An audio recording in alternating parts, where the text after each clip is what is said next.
సుపరిపాలనలో తొలి అడుగు కార్యక్రమంలో మీరు పాల్గొన్నట్టుగా తెలిసిందండి మాకు. మరి ఏదైతే మీరు అంటున్నారో కడపలో పర్యటించారని, మరి ఆంధ్రప్రదేశ్లో కూటమి ప్రభుత్వం అధికారంలోకి వచ్చి ఏడాది గడిచింది. ఈ ఏడాదిలో చేసినటువంటి కార్యక్రమాలు, మరి ఈ సుపరిపాలనలో తొలి అడుగు కార్యక్రమం ఏ విధంగా సాగుతుంది, ఏమంటారు? ఖచ్చితంగా సుపరిపాలనకి తొలి అడుగు గడప గడపకు తెలుగుదేశం పార్టీ కార్యక్రమం ఏదైతే మొదలు పెట్టామో అది ఒక చరిత్రాత్మకమైనది. ఎందుకంటే ఏ గతంలో ఏ ప్రభుత్వం కానీ ఏ నాయకుడు కానీ ఇలాంటి ఒక కార్యక్రమానికి శ్రీకారం చుట్టడానికి ఒక ధైర్యం చేయలేదు. ఎందుకంటే సంవత్సర కాలంలో ఇచ్చిన ప్రామిస్లన్నీ ఫిల్ చేయడం అనేది హైలీ ఇంపాసిబుల్.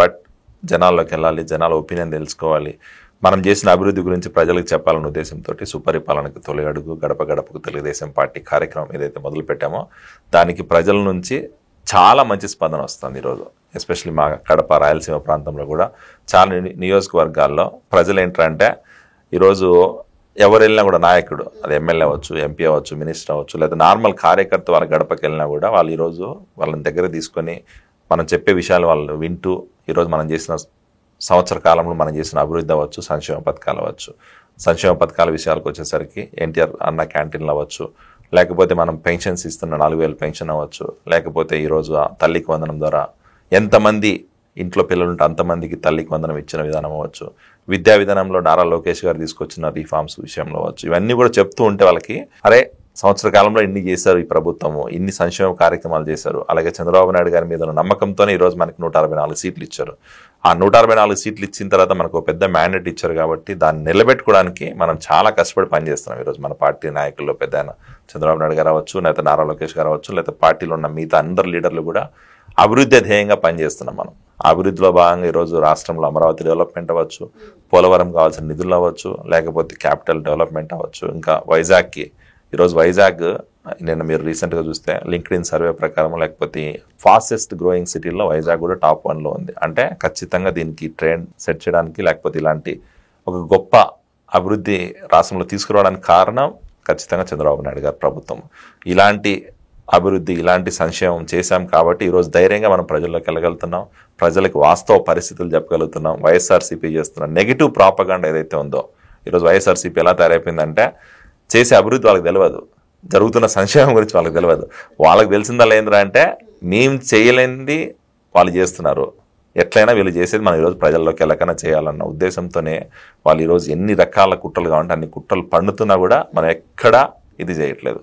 ప్రజల్లోకి వెళ్తున్నాం, ప్రజలకు వాస్తవ పరిస్థితి తెలియజేస్తున్నాం. ప్రజల దగ్గర నుంచి మనకు ఖచ్చితంగా ఈరోజు 100% యాక్సెప్టెన్స్ ఉంది. ప్రజలందరూ కూడా చాలా ఆనందంగా ఉన్నారు చెప్పాలి. ఇప్పుడు మీరు ఈ కార్యక్రమంలో పాల్గొన్నప్పుడు మీరే కాకుండా ఎమ్మెల్యేలు కానివ్వండి, ఎంపీలు కానివ్వండి, ఈ కార్యక్రమంలో పాల్గొన్నప్పుడు ప్రజాస్పందన ఏ విధంగా ఉంది? ప్రజలు ఇప్పుడు ఒకసారి వెళ్తే కనమ్మా, మీరు రీసెంట్గా నేను కడపలో వెళ్ళాను, రాయచోటి మా కాన్స్టిట్యున్సీ రాయచోటిలో తిరిగాను. అలాగే నిన్న మేము వైజాగ్ సైడ్ వెళ్ళినప్పుడు కూడా ఒక రెగ్యులర్ అంటే నేను అన్నోన్ పర్సన్, ఎందుకంటే నేను అమెరికా నుంచి వచ్చాను, నాకు ఇక్కడ గ్రౌండ్లో అంత పరిచయాలు లేకపోయినా కూడా ర్యాండమ్ పబ్లిక్తో మాట్లాడినా కూడా ర్యాండమ్ పబ్లిక్ కూడా ఎలా రిసీవ్ చేసుకుంటున్నారంటే మనం ఇప్పుడు సుపరిపాలనకు తొలి అడుగు బ్రౌచర్ తీసుకెళ్ళేదుగా అమ్మా ఇవి చేసాం మేము సంవత్సర కాలంలో అని చెప్తూనే వాళ్ళు వింటున్నారు ఫస్ట్.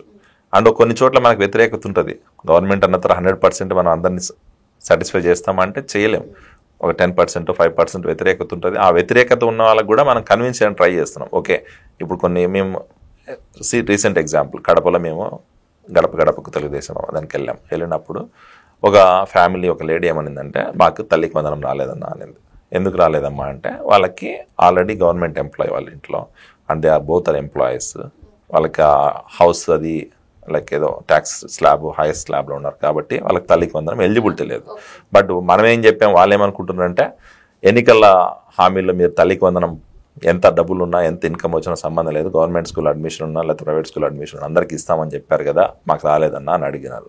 అప్పుడు వాళ్ళకి చెప్పాం ఇది పరిస్థితి అమ్మా, మీరు ఆల్రెడీ పావర్టీ లైన్లో లేరు, లేకపోతే మీరు ఆల్రెడీ హయ్యర్ క్లాస్లో ఉన్నారు, మిడిల్ క్లాస్లో కూడా లేరు, సో అందుకు మీకు రాలేదని చెప్తే వాళ్ళు ఓకే అని అర్థమైంది. సో అలాగేంటంటే ప్రజలు లేకపోతే ఎమ్మెల్యేలు ఎంపీలు ఎవరైనా కూడా ప్రజల్లోకి వెళ్ళినప్పుడు ఖచ్చితంగా వాళ్ళు యాక్సెప్ట్ చేస్తున్నారు. వాళ్ళ ఏదైనా చిన్న చిన్న ప్రాబ్లమ్స్ ఉన్నా కూడా అవి మనం సర్ది చెప్పడానికి ప్రయత్నం చేస్తున్నాం. వాళ్ళకి ఇమీడియట్గా ఇప్పుడు రెవెన్యూ డిపార్ట్మెంట్ అయినా లేకపోతే అక్కడ ఉన్న లైక్ మున్సిపల్ డిపార్ట్మెంట్ అయినా లేకపోతే ఇంకో ఆర్డబ్ల్యూఎస్ డిపార్ట్మెంట్ అయినా ఎవరైనా కూడా అధికారులను పిలిపించి అధికారుల ద్వారా వాళ్ళకి కావాల్సిన తక్షణ చర్యలు ఏదైతే ఉన్నాయో ఆ చర్యలను కూడా మనం చేస్తున్నాం.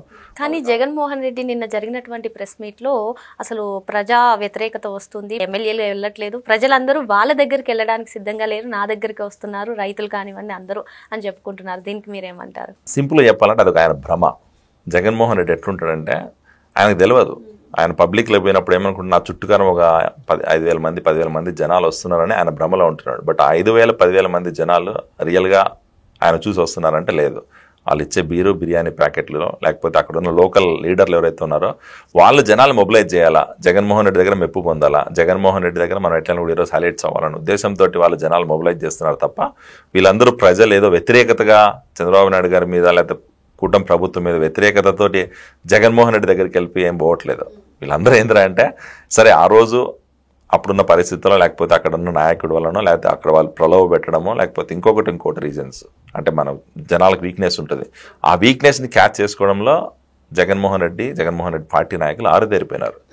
వాళ్ళకి తెలుసు ఎట్లా వాళ్ళ జనాలని పట్టుకుపోవాలనేది. జగన్మోహన్ రెడ్డికి ఏంటంటే రియాలిటీ తెలియదు. ఆ రియాలిటీ తెలియకనే లాస్ట్ 5 సంవత్సరాల అధికారం తర్వాత ఆయనకి ఏమైందో మనం చూసాం. 151 స్థానాల నుంచి 11 స్థానాలకు పడిపోయినప్పుడే ఆయన అర్థమైపోయింది. వైనాట్ 175 అని చెప్పి ఎలక్షన్ మొత్తం క్యాంపెయిన్ చేసినాడు. క్యాంపెయిన్ అయిన తర్వాత 175 కాస్త 11కి వచ్చినాయి. అంటే ఆయనకు రియాలిటీ చెక్ చేసుకోవడం ఎప్పుడు రాదు, ఈ రోజుకి రాదు, రేపు రాదు, ఫ్యూచర్లో కూడా ఎప్పుడు రాదు. అందుకే ఈరోజు ప్రజలందరూ కూడా వైఎస్ఆర్సీపీని కానీ జగన్మోహన్ రెడ్డిని కానీ నమ్మే పరిస్థితి లేదు. వాళ్ళు చెప్తున్న అబద్ధాలు జనాలు నమ్మే పరిస్థితి కూడా అసలు లేదు. సో ఖచ్చితంగా వ్యతిరేకత అనేది లేదు ప్రజల్లో. ఇదంతా కూడా వైఎస్ఆర్సీపీ క్రియేట్ చేస్తున్న ఫేక్ ప్రచారం లేకపోతే ఫేక్ ప్రాపగాండా అని చెప్తారు. ఇటీవల జగన్మోహన్ రెడ్డి చిత్తూరు జిల్లా బంగారుపాలెంలో పర్యటించారు. మరి కూటమి ప్రభుత్వం రైతులకు అండగా లేదు, రైతు సమస్యలను అసలు పట్టించుకోవట్లేదు, తోతాపురి మామిడి రైతులను మోసం చేస్తుందంటూ ఆయన పర్యటన చేసిన విధానాన్ని మనం చూసాం. మరి ఈ పర్యటనను మీరు ఏ విధంగా చూస్తారు? జగన్మోహన్ రెడ్డి పర్యటనల గురించి మాట్లాడితే చాలా పెద్ద కామెడీ అనిపిస్తుంది నాకు. ఎందుకంటే ఆయన పర్యటనలు ఎట్లుంటాయంటే ఉంటే శవయాత్రలు, లేకపోతే రెచ్చగొట్టే యాత్రలు, లేకపోతే గుట్ట రాజకీయాలు, ఈ మూడే ఉంటాయి ఆయన చేసేటి. సో శవం దొరికితే అది ఏ పార్టీ శవమో సంబంధం లేదు ఆయనకి, శవం దొరికితే పోతాడు, అది ఒక యాత్ర అంటాడు. రైతుల దగ్గరికి పోయినాడు, గుంటూరులో మిర్చి ఆడ దగ్గరికి వెళ్ళాడు గతంలో. ఇప్పుడు మళ్ళీ చిత్తూరులో మామిడి రైతుల గురించి ఏదో రైతులకు నేను సపోర్ట్గా ఉంటానని చెప్పి వెళ్ళాడు. సరే నువ్వు గత 5 సంవత్సరాల అధికారంలో ఉన్న రోజుల్లో రైతుల కోసం ఏం చేసావని చెప్పి అడుగుతున్నాను. గత 5 సంవత్సరాల అధికారంలో ఉన్నావు, రైతులు ఇబ్బందులు పడ్డారు, ఈరోజు తుఫాన్ వచ్చింది, లేకపోతే కోవిడ్ వచ్చింది, వాళ్ళకి కావాల్సిన ధర దొరకలేదు. గతంలో నీ అధికారంలో ఉన్న రోజులు ఏ ఒక్క రోజైనా మామిడి కానీ, లేకపోతే మిర్చి రైతులకు కానీ, లేకపోతే నార్మల్ వ్యవసాయదారులకు ఎవరికైనా నువ్వు సపోర్ట్ చేసావా?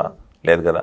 మరి ఈరోజు కూటమి ప్రభుత్వం అధికారంలో ఉంది, మామిడి రైతులు నష్టపోతారని తెలిసి వాళ్ళు అడగక ముందే ఈరోజు మా నాయకుడు చంద్రబాబు నాయుడు గారు అవ్వచ్చు, లేకపోతే వ్యవసాయ శాఖ మంత్రిగా ఉన్న అచ్చెన్నాయుడు సార్ అవ్వచ్చు, ఇద్దరు కూడా 4 రూపాయల నిర్దిష్ట ధర అంటే సబ్సిడీ కింద వాళ్ళకి ఇచ్చి రైతులను ఆదుకున్న ఘనత చంద్రబాబు నాయుడు గారిది, కూటమి ప్రభుత్వాన్ని.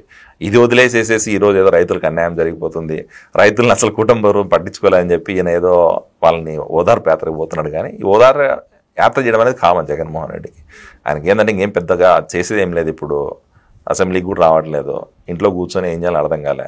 ఎక్కడ ఏదన్నా ఇట్లాంటి దొరికితే ఛాన్స్ అడిగి పోవడం, జనాలను రెచ్చగొట్టడం, జనరల్ పబ్లిక్లో లా అండ్ ఆర్డర్ని నాన్సెన్స్ క్రియేట్ చేసి రాష్ట్రంలో శాంతి భద్రతలను విఘాతం కలిగించడం, రాష్ట్రంలో ఈరోజు మళ్ళీ పెట్టుబడిదారులు భయపెట్టడమే ఆయనకున్న అజెండా. అంతే తప్ప ఈయన ఏది ప్రజల కోసం చేసే మనిషి కాదు, ప్రజల పక్షాన్ని నిలబడే మనిషి కాదు, ముఖ్యంగా రైతుల గురించి పట్టించుకునేది కూడా కాదు.